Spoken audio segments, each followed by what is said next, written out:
What's good, guys? LM7 back again, doing another review. This time we're looking at Jango Fett's Starship. All right, no, your eyes do not deceive you. We are actually talking about a smaller Jango Fett Starship that isn't the Ultimate Collector's one or his helmet. 75-433 9 plus Jango Fett's Starship, aka the Slave One, but we can't say that anymore. 707 pieces, and you get 3 minifigures, which are slightly different than the ones you get in the Ultimate Collector's set. And we'll eventually look at that big one, but for now, we're here looking at this little one.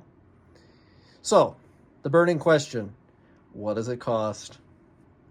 In the US, $70, and in Canada, $90. So actually, as far as sets goes, this one actually hits the mark. You know, it's got your usual piece count to price ratio, even if that's a little outdated nowadays, but that's what people like to see. So, of all the sets in this wave, this one is probably the best priced one, and hopefully the features are things that you like, and it's the ship that you like, because if so, you're going to love this set. But taking a look at the back, you can see all kinds of different features. It is similar to the smaller Boba Fett's Starship that came out a couple years ago. Similar to that one with the little cart and everything that uses a stand. And we'll show all that off in a little bit.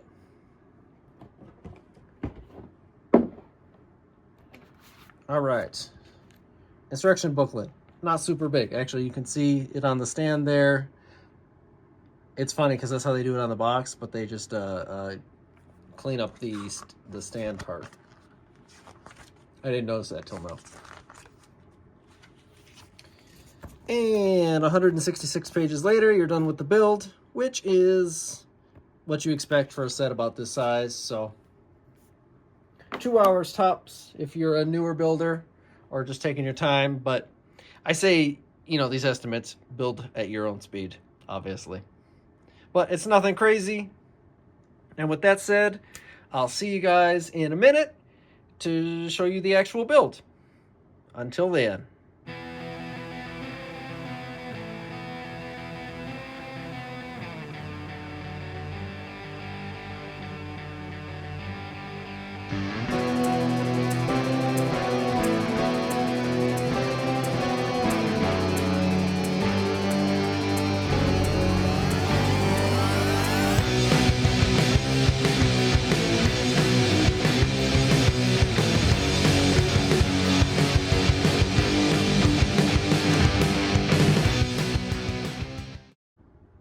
Alrighty, and we're back from the build, which as you can see is a little different than the other ones because this time I did a time lapse while I was building because I wasn't streaming. That's the only real difference.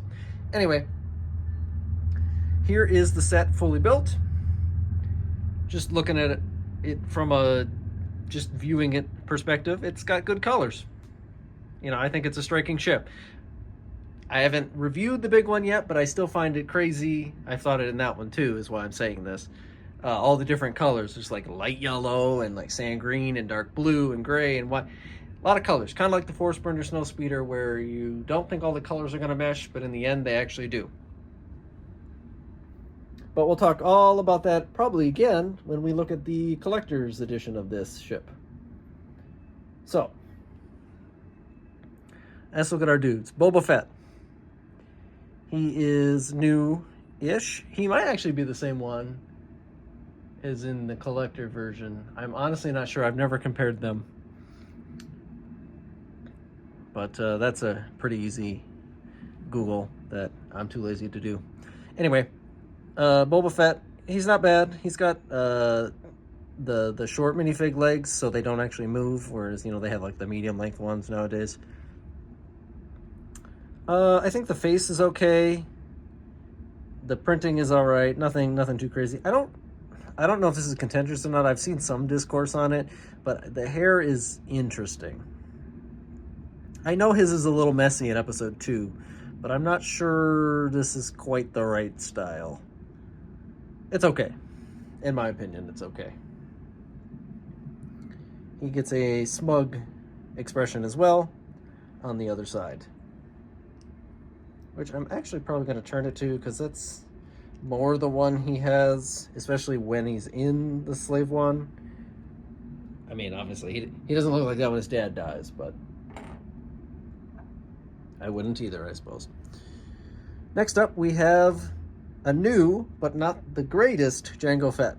And what I mean by that is, this time they did not take the premium Jango Fett from the collector's edition and throw it in this one. He does not have any arm printing, and it's slightly different, but still a new figure nonetheless.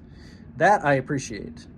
Like, if I went out and bought the new one, stop putting the exclusive figures in $10 sets later on.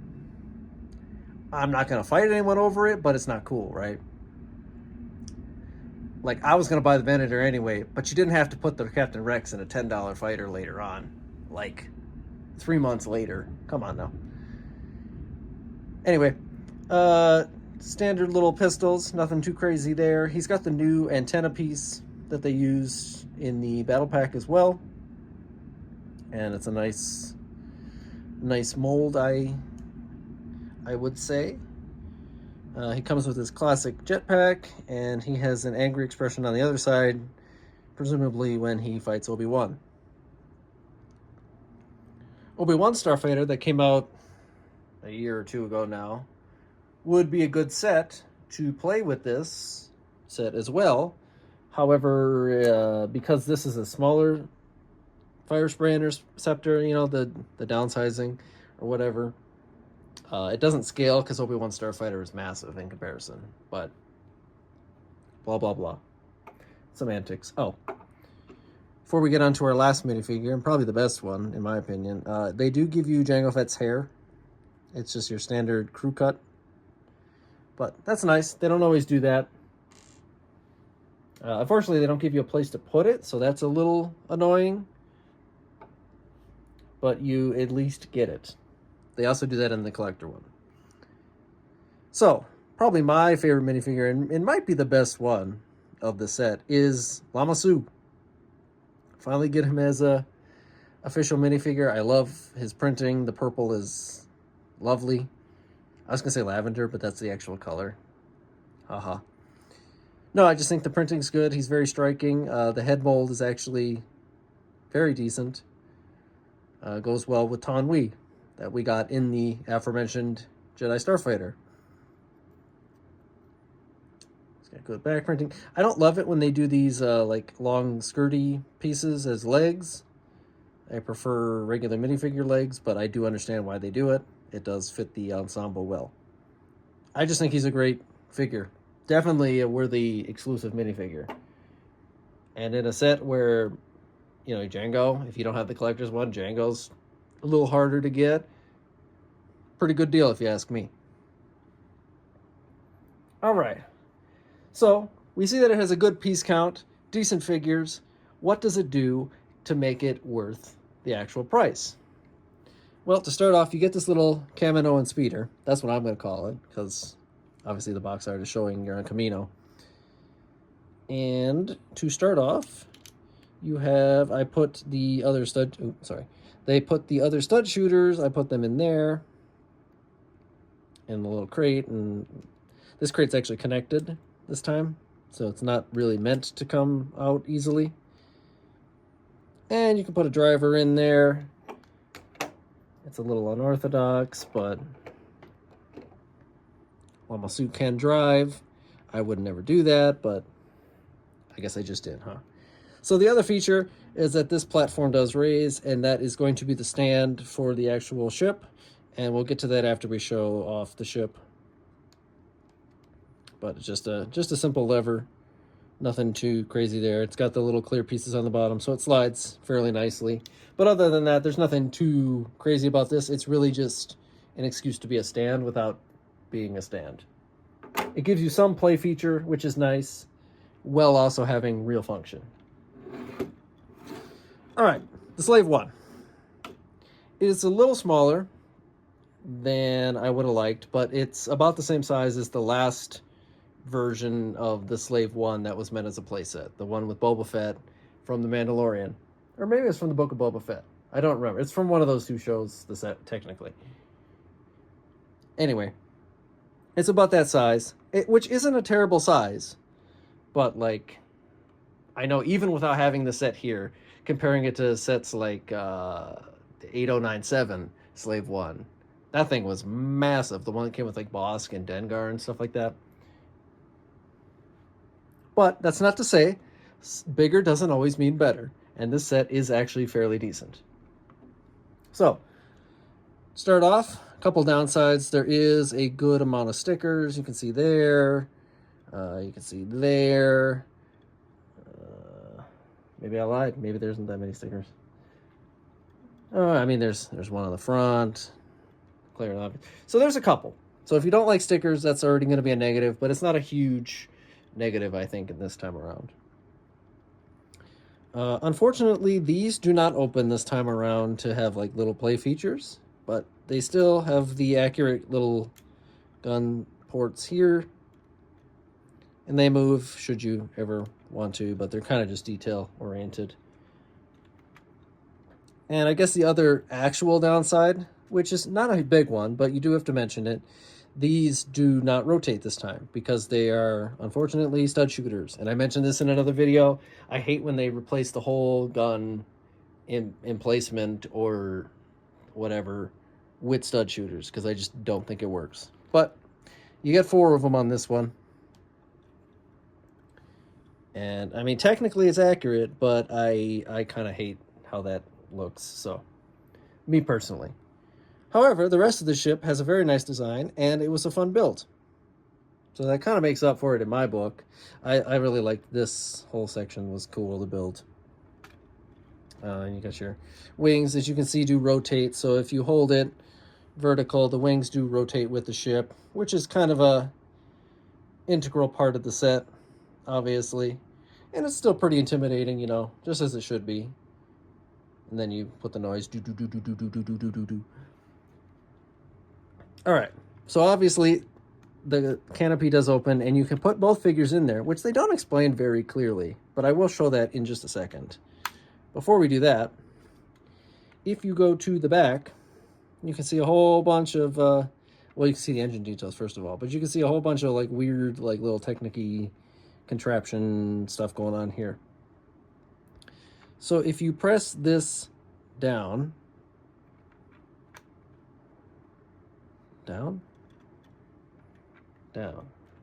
right, down. Do I not know what I'm doing? I might not know what I'm doing. Okay. Thought I knew what I was doing, but I guess I don't. So if you take this little piece here and you push it in, you drop the bombs.